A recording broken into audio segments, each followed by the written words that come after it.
Bharat Lajna multi state housing cooperative society limited 2026-27 വർഷത്തെ കോട്ടയ്ക്കൽ നഗരസഭയുടെ budget അവതരിപ്പിച്ചു. സമഗ്ര മേഖലകളെയും സ്പർശിച്ച ബജറ്റെന്ന് UDF, സ്വപ്ന ബജറ്റ് മാത്രമെന്ന് LDF.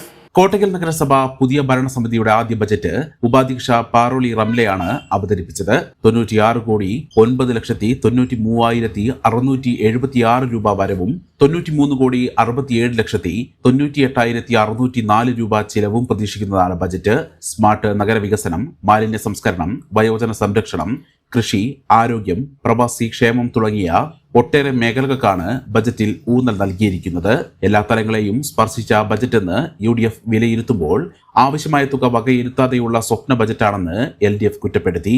യോഗത്തിൽ നഗരസഭാ അധ്യക്ഷൻ KK നാസർ അധ്യക്ഷത വഹിച്ചു. സ്ഥിരസമിതി അധ്യക്ഷരായ സാജിദ് മങ്ങാട്ടിൽ, റിസ്വാന ആഷേഖ്, അബ്ദു മങ്ങാടൻ, ഷഹാന ഷറീൻ, സുലൈമാൻ പാറമ്മൽ, അംഗങ്ങളായ KL ശോഭനകുമാരി, K പ്രവീൺ, കൃഷ്ണകുമാർ എടപ്പരുത്തി, വസന്ത ഗോപിനാഥൻ, സെക്രട്ടറി മാമ്പള്ളി സന്തോഷ് കുമാർ തുടങ്ങിയവർ പ്രസംഗിച്ചു.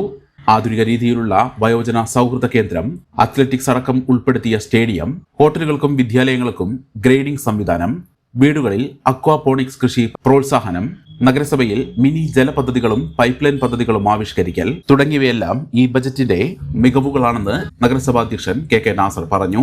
കോട്ടയ്ക്കലിലെ കുട്ടികൾ, യുവാക്കൾ, വയോജനങ്ങൾ, ഭിന്നശേഷിക്കാരെ മുൻനിർത്തിക്കൊണ്ട് കോട്ടയ്ക്കൽ നഗരസഭ ഹാപ്പിനെസ് സെൻ്ററാക്കി പ്രഖ്യാപിക്കുന്ന രീതിയിലുള്ള വളരെ ബൃഹത്തായ ഒരു പ്രതീക്ഷയോടുകൂടിയുള്ള ബജറ്റാണ് ഇന്ന് ഞങ്ങളിവിടെ അവതരിപ്പിക്കപ്പെട്ടത്.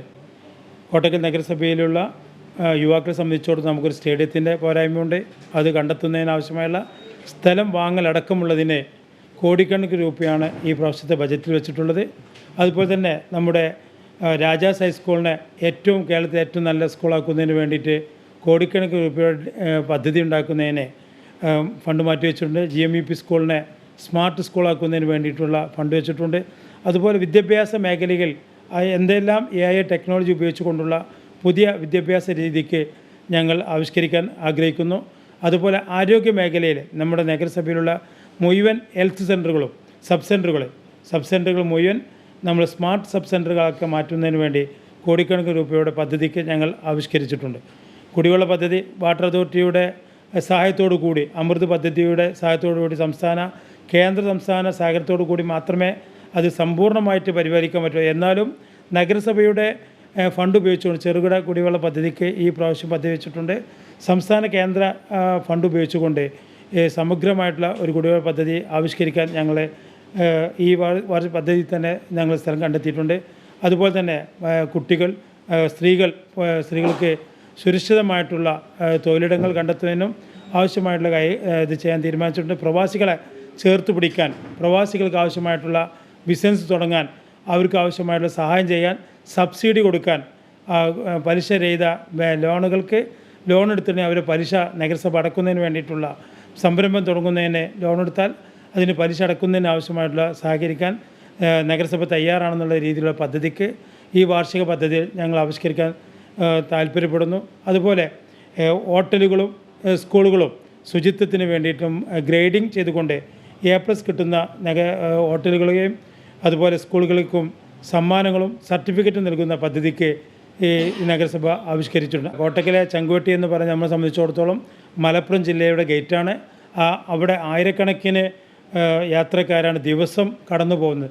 അവിടെ ഒരു കൺഫർസേഷൻ ഇല്ല എന്നുള്ളത് ഞങ്ങളുടെ ഒരു പോരായ്മയായി തന്നെയാണ് ഞങ്ങൾ കണക്കാക്കുന്നത്, നിശ്ചയിച്ച കാര്യം. പക്ഷേ അതിൻ്റെ ഏറ്റവും വലിയൊരു പ്രശ്നം എന്ന് പറയുന്നത് അവിടെ സ്ഥലമില്ല എന്നുള്ളതാണ്. സ്ഥലം ഞങ്ങൾ വാടകയ്ക്ക് എടുത്തിട്ടാണെങ്കിലും, ആരെങ്കിലും ഏതെങ്കിലും ബിൽഡിംഗ് വാടകയ്ക്ക് തരാനാണെങ്കിൽ വാടകയ്ക്ക് എടുത്തിട്ടാണെങ്കിലും കൺഫർസേഷൻ നടത്താൻ ഞങ്ങൾ റെഡിയാണ്. അരുവിശാല പോലെയുള്ള ഒരിക്കൽ അന്വേഷിച്ചപ്പോൾ അരുവിശാലയ്ക്ക് അവിടെ വലിയ ഒരു മ്യൂസിയം പോലെയുള്ള സംവിധാനങ്ങൾ ഉള്ളത് കൊണ്ടാണ് അവിടെ സ്ഥലം തരാത്തത് എന്നാണ് ഞങ്ങളോട് അറിയിച്ചിട്ടുള്ളത്. വീണ്ടും അരുവിശാല പോലുള്ള നമ്മുടെ ഏറ്റവും ഈ കോട്ടയ്ക്കലിനെ ഏറ്റവും കൂടുതൽ സഹായിച്ചിട്ടുള്ള, നഗരസഭയും സഹായിച്ചിട്ടുള്ള അരുവിശാലയെ വീണ്ടും ഞങ്ങൾ സമീപിച്ചുകൊണ്ട് കുറച്ച് സ്ഥലത്തിനെ കുറിച്ച് അവർ സമീപിക്കും. പൊതുസ്ഥലം കിട്ടുകയാണെങ്കിൽ പൊതുസ്ഥലത്ത് അവിടെ ടോയ്ലറ്റും സംവിധാനങ്ങളും ഞങ്ങൾ ഉണ്ടാക്കാൻ ഞങ്ങൾ റെഡിയാണ്. ഞങ്ങൾ അരുവിശാലിനെ സമീപിച്ചുകൊണ്ട് PK വാര്യരുടെ ഈ സ്മാരകം ഉണ്ടാക്കുന്നതിന് ആവശ്യമായുള്ള സ്ഥലം നൽകുകയാണെങ്കിൽ അരുവിശാല അത് റിവേഴ്സ് ബഡ്ജറ്റ് കൊടുത്തിട്ടാണെങ്കിലും ഞങ്ങൾ ഈ ഒരു ബഡ്ജറ്റ് ഞങ്ങൾ ഈ ഒരു വർഷത്തിനല്ല ഈ ഭരണസമിതി അധികാരത്തിൽ ഞങ്ങൾ 5 വർഷത്തിൻ്റെ ഉള്ളിൽ ഞങ്ങൾ സ്മാരകം ഉണ്ടാക്കുമെന്നാണ് അന്ന് ഫസ്റ്റ് സ്പീച്ചിൽ പറഞ്ഞിട്ടുള്ളത്.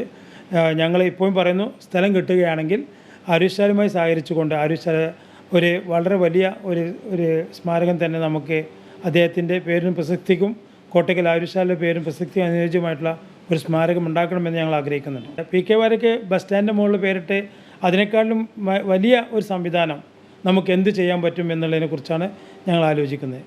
എന്നാൽ സ്വപ്ന ബജറ്റ് അവതരിപ്പിച്ച് പദ്ധതികൾ പ്രാവർത്തികമാക്കാനുള്ള ഫണ്ട് എവിടെ നിന്ന് കണ്ടെത്തുന്നുവെന്ന് പറയുന്നില്ലെന്ന് പ്രതിപക്ഷം ആരോപിച്ചു. ഗതാഗതക്കുരുക്ക് പരിഹരിക്കാൻ നടപടിയുണ്ടായില്ലെന്നും പാലത്തറയിലെ ലൈഫ് പദ്ധതിയിലെ ഫ്ളാറ്റ് നിർമ്മാണവുമായി ബന്ധപ്പെട്ട് യാതൊന്നും ബജറ്റിൽ പരാമർശിച്ചില്ലെന്നും ഇടതുപക്ഷം കുറ്റപ്പെടുത്തി. The Kottakkal Cooperative Urban Bank Limited, Head Office, Kottakkal. Phone 0483-274-2246. മെമ്പർമാരുടെ നിക്ഷേപങ്ങൾക്ക് ഉയർന്ന ലാഭവിഹിതം നൽകുന്ന കേന്ദ്ര സർക്കാർ സഹകരണ സ്ഥാപനം Bharat Lajna multi state housing cooperative society limited, Parappur road, Kottakkal. Phone 9946 999976.